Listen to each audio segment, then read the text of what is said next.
নমস্কার বন্ধুরা, SB academic সেন্টারের প্রত্যেকটা ছাত্রছাত্রীকে স্বাগত। দেখতে পাচ্ছ আজকে আমি মাধ্যমিকের রায় মার্টিন প্রশ্ন বিচিত্রা সলভ করেছি 2027 সালের। তো দেখো, volume 1 first and second summative evaluation test এই বইটা সলভের জন্য রিকোয়েস্ট করেছে। তো দেখো, আজকে আমি তোমাদের ভৌত বিজ্ঞান সলভ করাবো। কি সলভ করাবো? ভৌত বিজ্ঞান। ওকে, তো দেখতে পাচ্ছ আজকে আমি তোমাদের যেটা সলভ করেছি পেজ নম্বর 172 নম্বর পেজ নম্বর 172 পেজের জন্য প্রচুর ছাত্রছাত্রী রিকোয়েস্ট করেছে যে স্যার আপনি পেজ নম্বর 172 নম্বর পেজটা সলভ করে দিন। তো দেখো, আমাদের সেট নম্বর 10 সংস্কৃত স্কুল আছে, কলেজিয়েট স্কুল আছে, সংস্কৃত খুব ইম্পর্ট্যান্ট, গ্রুপ 1 সেট 110 সলভ করাবো, খুব ইম্পর্ট্যান্ট আছে। তো দেখো, গ্রুপ এ সলভ করেছি। সম্পূর্ণ ভিডিওটা দেখতে থাকো, যারা চ্যানেলের সঙ্গে যুক্ত আছো, যারা চ্যানেলে নতুন সাপোর্ট দিচ্ছ। 1.1-এ নিম্নোক্ত যে গ্যাসটি গ্রিন হাউস ক্রিয়া ওজোন স্তর ধ্বংস উভয় ক্ষেত্রেই অবদান রাখে তা হলো সিএফসি, অ্যান্সার হবে ক্লোরোফ্লোরোকার্বন।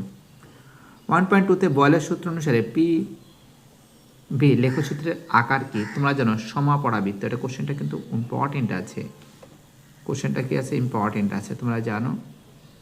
ঠিক আছে, করিয়েছি, আমি সলভ করিয়েছি অনেকবার। সমাপ্রিয় বৃত্ত হবে।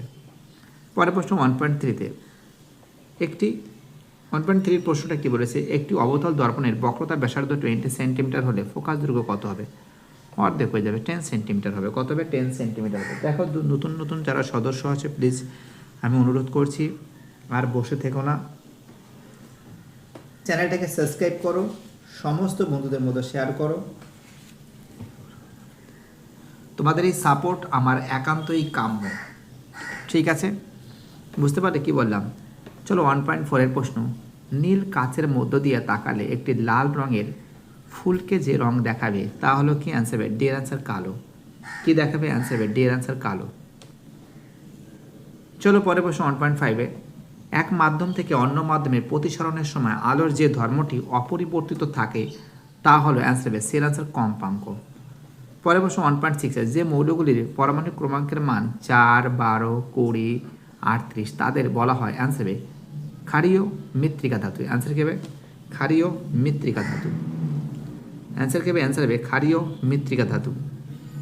পরের প্রশ্ন কি বলেছে আমাদের 1.7-এ? এক সেকেন্ড, 1.7-এর যে প্রশ্ন আছে দেখে নাও তোমরা সম্পূর্ণভাবে। যে H2O অণুতে নিঃসঙ্গ ইলেকট্রন জোড়ের সংখ্যা কটি? অ্যান্সার হবে বি এর অ্যান্সার 1টি। অ্যান্সার কি হবে? বি এর অ্যান্সার 1। চলো এবার আমি তোমাদের গ্রুপ বিটা সলভ করাচ্ছি, খুব ইম্পর্টেন্ট প্রশ্নগুলো সলভ করাচ্ছি। 2.1-এর শূন্যস্থান পূরণ করো। বায়ুমণ্ডলের স্তরগুলির মধ্যে অ্যান্সার হবে মেসোস্ফিয়ার বায়ু স্তরের উষ্ণতা সব থেকে কম। অ্যান্সার হবে মেসোস্ফিয়ার হবে। 2.2-তে বায়ো ইথানল নামক বায়োফুয়েলটি কোন পদ্ধতিতে তৈরি করা হয়? অ্যান্সার হবে সন্ধান প্রক্রিয়া। অ্যান্সার কি হবে? সন্ধান প্রক্রিয়ায়। 2.3-তে মহাবিশ্বে সর্বনিম্ন উষ্ণতার মান কেলভিন স্কেলে কত? অ্যান্সার হবে 0 কেলভিন বা 0 কেলভিন। ঠিক আছে, পরের প্রশ্ন কি বলেছে? পরের প্রশ্ন বলেছে 2.4-এ এসআই সার্বজনীন গ্যাস দ্রব্যকের মান কত? তো দেখো, এর অ্যান্সারটা কী আছে সেটা তোমাদের আমি সামনে তুলে ধরছি। বুঝতে পারলে কি বললাম? তো দেখতে পাচ্ছ এসআইতে সার্বজনীন গ্যাস দ্রব্যকের আরের মান কত? 8.314 joule mole inverse on Kerala inverse. ঠিক আছে, চলো পরের প্রশ্ন কেসকে একটা স্ক্রিনশট মারতে পারো তোমরা। চলো আমাদের পরের প্রশ্ন কি বলেছে 2.5-এ বিবৃতি সত্য বা মিথ্যা লেখো। উত্তল দর্পণ দ্বারা গঠিত প্রতিবিম্বর আকার সর্বদা বস্তুর আকারের তুলনা ছোট হয়। এটা সত্য আছে। 2.6-এ শূন্যস্থান পূরণ করো। চোখের ড্যাশ অঙ্গটি প্রয়োজন মতো আকারে ছোট বড় হয়ে চোখের ভিতরে যে আলোর ঢোকার পরিমাণ নিয়ন্ত্রণ করে তাকে আইরিস বলে। অথবা দিয়ে মানব চক্ষের স্পষ্ট, দেখো পরের প্রশ্ন কি বলেছে, মানব চক্ষুর স্পষ্ট দর্শনের নিকটতম বিন্দু বলতে কি বোঝো? নিকটতম বিন্দু বলতে কি বোঝো? তো দেখো, এটা তোমাদের দেখাচ্ছি আমি স্ক্রিনে, সম্পূর্ণ ভিডিওটা দেখতে থাকো। তোমরা দেখতে পাচ্ছি যে মানব চোখের স্পষ্ট দর্শনের নিকটতম বিন্দু বলতে কী বোঝো? চোখ থেকে সব থেকে কম যে দূরত্বে কোনো বস্তুকে রাখলে বস্তুটি কোনো ক্লান্তি ছাড়াই স্পষ্ট দেখা যায়, তার নিকটতম বিন্দু সুস্থ মানুষের এটি 25 সেন্টিমিটার হয়। ঠিক আছে, খুব সুন্দর করে সলভ করে দেওয়া হয়েছে।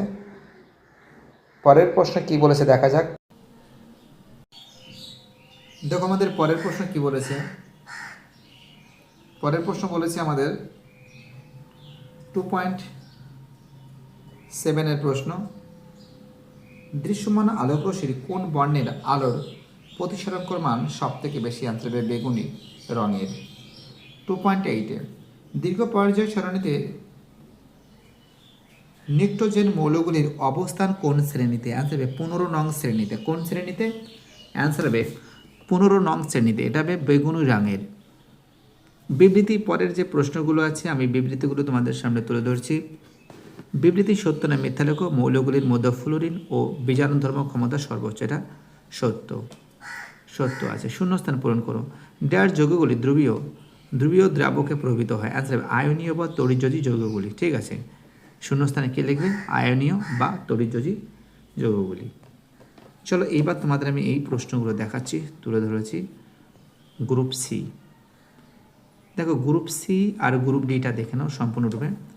দেখো গ্রুপ সি এর তোমাদের এখানে যে প্রশ্ন আছে 6×12 নম্বর তোমাদের সলভ করে দিচ্ছি। এই যে প্রশ্নগুলো আছে দেখা যাক কতগুলো করতে পারে সেটা দেখা যাক। সম্পূর্ণ ভিডিওটা দেখতে থাকো, চ্যানেলের সঙ্গে যুক্ত থাকো, চ্যানেলটাকে সাবস্ক্রাইব করো। ঠিক আছে, তাহলে আলোচনা করা যাক। গ্রুপ সি বলেছে বায়োগ্যাস কীভাবে উৎপন্ন হয়। দেখতে পাচ্ছে বিভিন্ন জৈব বজ্র পদার্থ, কৃষিজাত বজ্র যাকে বলে, মিথেনোজেনিক ব্যাকটেরিয়া উপস্থিতিতে অক্সিজেনের অনুপস্থিতিতে বিয়োজিত হয়ে বায়োগ্যাস উৎপন্ন করে। 3.2 এর যে প্রশ্ন আছে যে উষ্ণতা পরম স্কেল বলতে কী বোঝো? দেখতে পাচ্ছ সুন্দর করে সলভ করে দেওয়া হয়েছে। যারা যারা ভিডিওটা দেখতে পাচ্ছ, যারা যারা যুক্ত আছে, আমি প্রত্যেকটা ছেলেমেয়েকে অনুরোধ করছি প্লিজ আর বসে থাকো না, ফটাফট করে চ্যানেলের সঙ্গে যুক্ত থাকো, ফটাফট করে চ্যানেলটাকে সাবস্ক্রাইব করো। তোমাদের সাপোর্ট কিন্তু আমার একান্তই কাম্য। ঠিক আছে, অ্যান্সার করে দেখে নাও। 3.3 বিপদ সাংকেতিক হিসাবে লাল আলো ব্যবহার করা হয় কেন? তোমরা জানো, খুব ইম্পর্টেন্ট প্রশ্ন এটাও। কারণ তো তোমরা জানো লাল আলোয় তরঙ্গ দৈর্ঘ্য সব থেকে বেশি হয়, বায়ুমণ্ডলের ধূলিকণা দ্বারা এর বিচ্ছুরণ সব থেকে কম হয়, ফলে অনেক দূর থেকেও লাল আলো স্পষ্টভাবে দেখা যায়।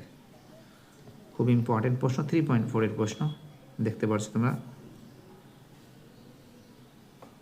প্রশ্নের উত্তর সম্পূর্ণরূপে তোমাদের সামনে তুলে ধরেছি।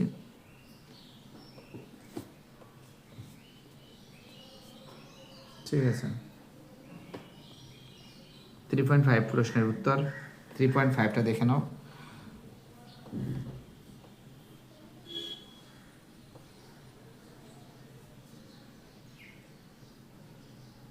এবং তার সঙ্গে 3.6টাও দেখে নাও।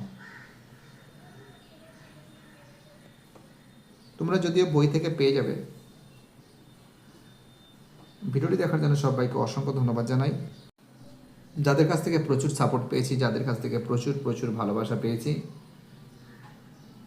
এই সাপোর্ট, এই ভালোবাসা এসবি একাডেমিক সেন্টার সবসময় জন্যই পাবে, এটা আমার দৃঢ় বিশ্বাস আছে। আর প্রত্যেকটা ছাত্রছাত্রীকে অসংখ্য ধন্যবাদ জানাই, তাদের এই সাপোর্ট, তাদের কাছ থেকে প্রচুর ভালোবাসা পেয়েছি।